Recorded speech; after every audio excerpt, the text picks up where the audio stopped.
तो in this class today we shall be discussing agencies for labor welfare.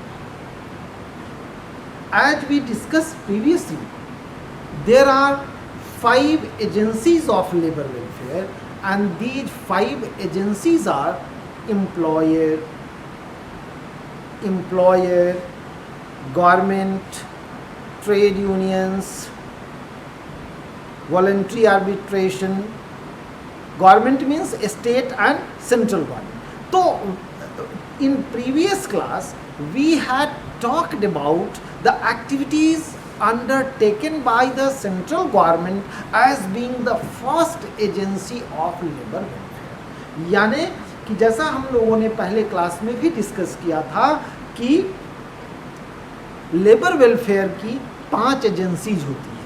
जैसे पहला government की agency, government का मतलब central government, state government, 2 agencies हो गई. तीसरा एम्प्लॉयर, चौथा ट्रेड यूनियंस और पांचवा वॉलंटरी ऑर्गेनाइजेशंस. तो हम लोग डिस्कस कर रहे हैं कि इन पांचों एजेंसीज के द्वारा किस तरह के लेबर वेलफेयर एक्टिविटीज़ को अंडरटेक किया जाता है, किया गया. तो सेंट्रल गवर्नमेंट के बारे में मैंने पिछले क्लास में डिस्कस किया था कि 3 तरह की एक्टिविटीज़ अंडरटेक की जाती है, जिसकी चर्चा पिछली क्लास में हुई थी. अब इस क्लास में हम लोग डिस्कस करेंगे कि next agency of labour welfare is state government.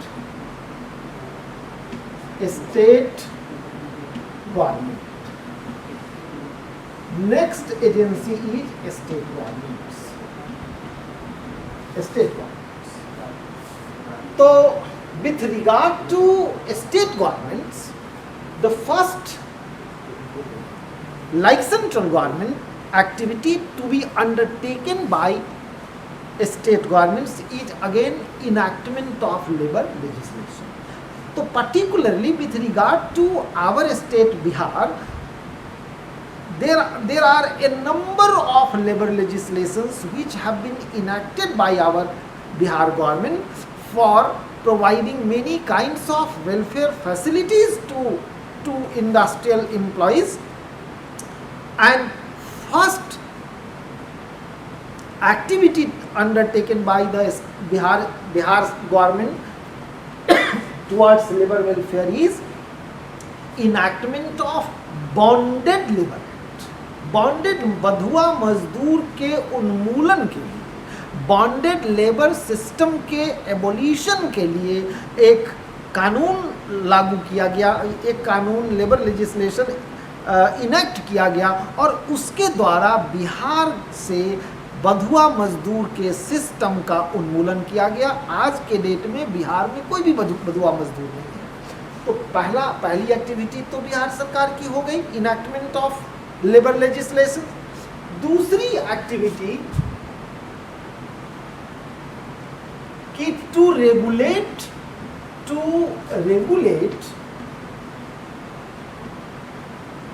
welfare activities, to regulate welfare activities. Some of the state governments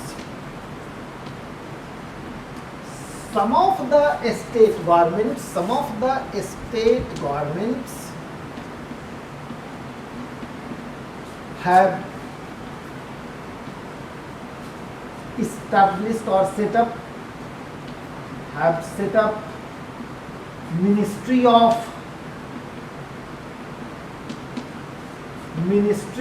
Welfare.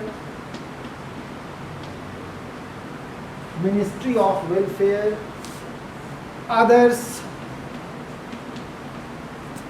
have set up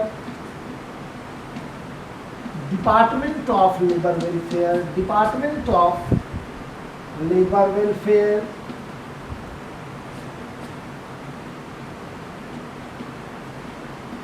department of labour. यानी कि कुछ स्टेट गवर्नमेंट ने तो अलग से वेलफेयर मिनिस्ट्री को सेटअप किया हुआ है वेलफेयर के कार्य को, एक्टिविटीज़ को संपादित करने के लिए. कुछ और भी ऐसे स्टेट्स हैं जो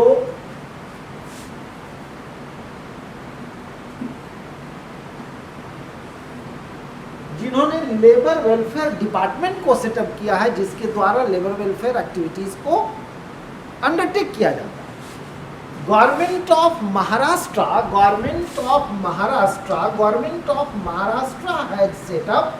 has setup directorate of labour welfare. Government of Maharashtra has setup directorate of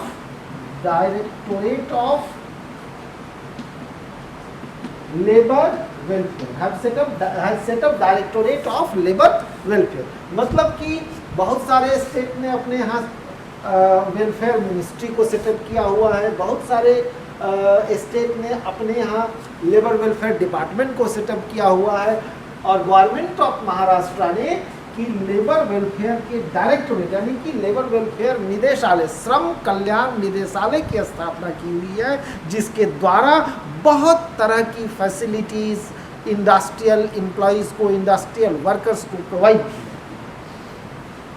तो this is the second activity undertaken by state governments with regard to providing labour welfare facilities और amenities in various industrial systems. Third point,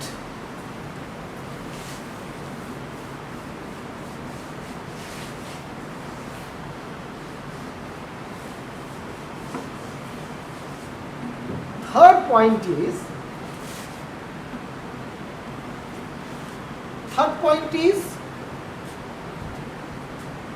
कि UP government, Uttar Pradesh government has established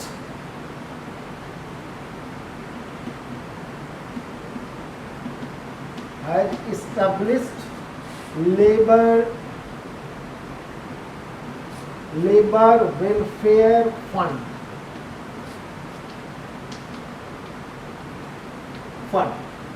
UP government has established labor welfare fund, यानी कि उत्तर प्रदेश की सरकार ने labour welfare fund की स्थापना की है, और इस फंड के द्वारा अपने एम्प्लॉइज को, इंडस्ट्रियल एम्प्लॉइज को different types of welfare facilities provide करती है। लेकिन उत्तर प्रदेश गवर्नमेंट ने लेबर वेलफेयर फंड को इस्टेब्लिश करने के लिए एक लेबर लेजिस्लेशन का इनैक्टमेंट किया, और उस लेबर लेजिस्लेशन का नाम है यूपी लेबर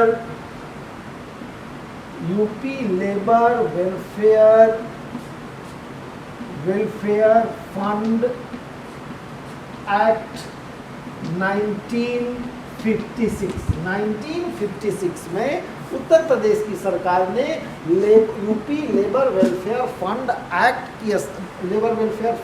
एक्ट को इनैक्ट किया, और इसके इनैक्टमेंट के बाद लेबर वेलफेयर फंड इस्टेब्लिश किया, जिसके द्वारा इंडस्ट्रियल एम्प्लॉइज में, यूपी के इंडस्ट्रियल एम्प्लॉइज को वेलफेयर फैसिलिटीज प्रोवाइड की जाती है। Next,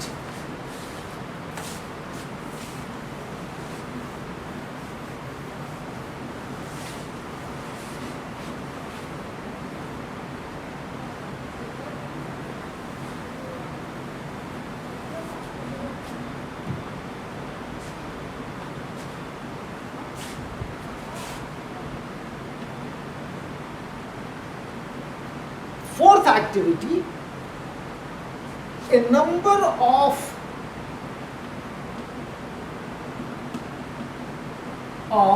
states have been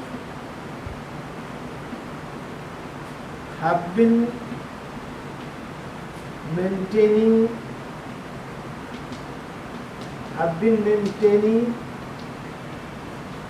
labor welfare centers,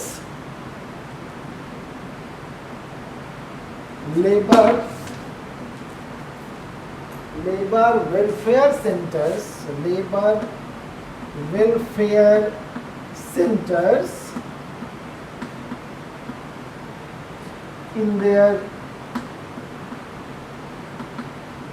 respective states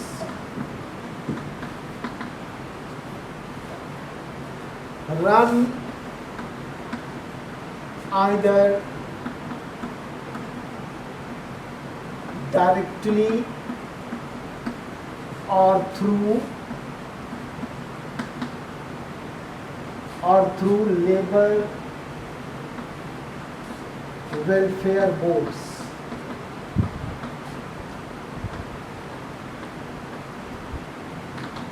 बहुत सारे स्टेट गवर्नमेंट्स ने अपने रेस्पेक्टिव स्टेट में लेबर वेलफेयर सेंटर्स को मेंटेन कर रही है।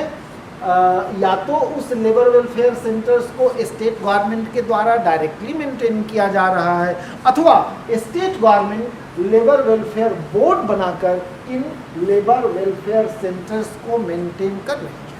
These labour welfare centres have followed A set patterns. Many kinds of welfare facilities are made available to industrial workers and members of their families. Through labor welfare centers, important labor welfare facilities which are provided, some of them are as follows. Indoor and outdoor game facilities,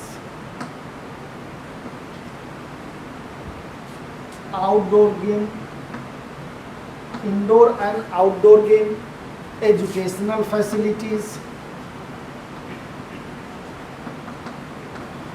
recreational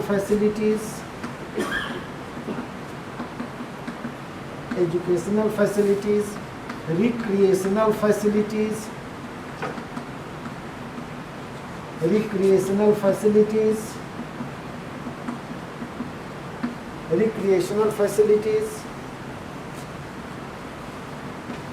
training in different crafts like tailoring, knitting,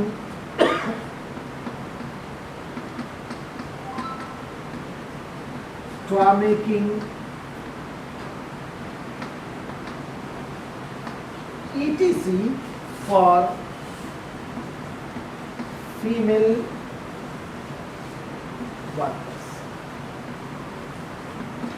तो state government ने, बहुत सारे state governments ने labour welfare से अपने respective state में labour welfare centres की स्थापना करके अपने यहाँ के मजदूरों को बहुत तरह की वेलफेयर फैसिलिटीज़ प्रोवाइड करती है, जैसे इंडोर एंड आउटडोर गेम्स की facility, educational facilities, recreational facilities, training facilities in different crafts like tailoring, knitting, toy making etc. for female workers. So these are 4 important activities which are undertaken by different state governments for providing welfare facilities in their respective states. तो पहली agency हो गई central government की, दूसरी agency हो गई state government की, और तीसरी एजेंसी जिसकी चर्चा हम लोग करेंगे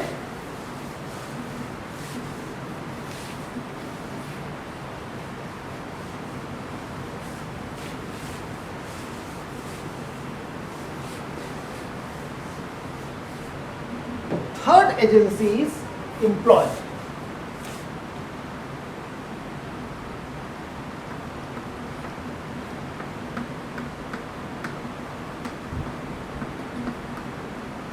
Employer is the third agency which undertakes a number of welfare activities. Normally, when providing welfare facilities by the employers in India is concerned, a number of big business houses comes to our mind, that is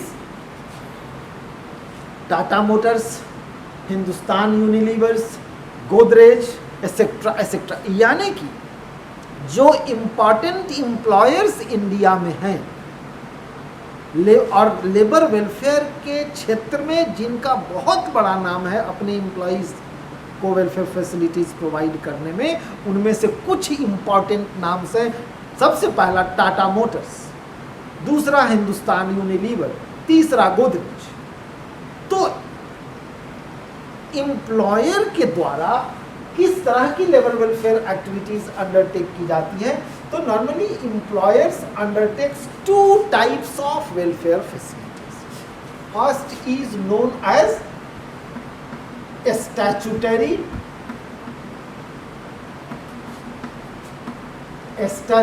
welfare facilities, statutory welfare facilities,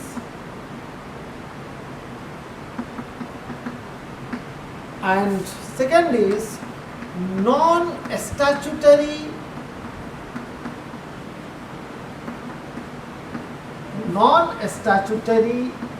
welfare facilities. Non-statutory welfare facilities. Non-statutory welfare facilities are also known as voluntary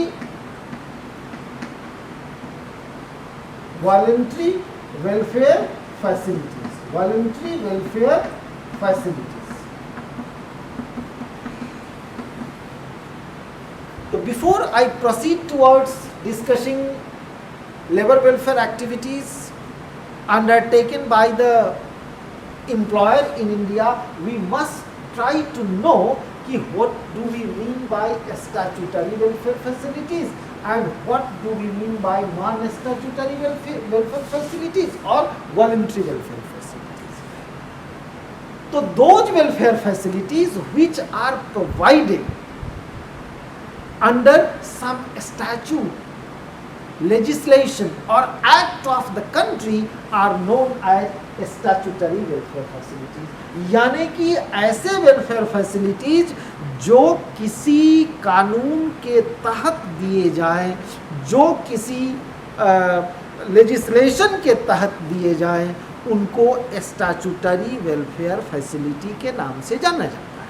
as for example, India में जो सबसे बड़ा piece of legislation है, big piece of labour legislation, जिसको हम लोग factories act 1948 के नाम से जानते हैं, उस फैक्ट्रीज एक्ट 1948 में फैक्ट्री वर्कर्स के लिए 8 तरह की वेलफेयर फैसिलिटीज की व्यवस्था की गई, उससे संबंधित कानून प्रोविजंस बनाए गए और इन्हीं 8 वेलफेयर फैसिलिटीज को, all these 8 types of welfare facilities, provisions regarding which have been incorporated under the Factories Act 1948 to be provided to the factory workers in India are known as statutory welfare facilities. पहली बात।